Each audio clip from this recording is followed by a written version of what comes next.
The Confederate monument in downtown Winston-Salem was built in 1905. On its face, the monument stands as a tribute to the heroic Confederate dead. A closer look at the circumstances surrounding the monument installation reveals another story. When the Civil War ended in 1865, Congress enacted sweeping reforms and began the Reconstruction era. These laws sought to enfranchise African Americans and transform the South through the reconstruction of state and society. The policy saw varying levels of success. Many African Americans were elected to state and federal offices in former Confederate states. The Reconstruction era ended in a disputed backroom deal known as the Compromise of 1877.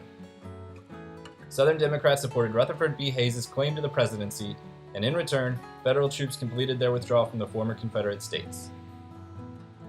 Free of the federal yoke, the Jim Crow era began in the South.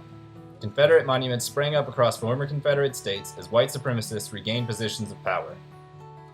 Among them was Alfred Moore Waddell, a Confederate veteran and former congressman who led white supremacists in the Wilmington Insurrection of 1898. Over several days, white supremacist mobs destroyed the state's only black-owned newspaper, as well as homes and businesses. As many as 60 African Americans were killed in the violence.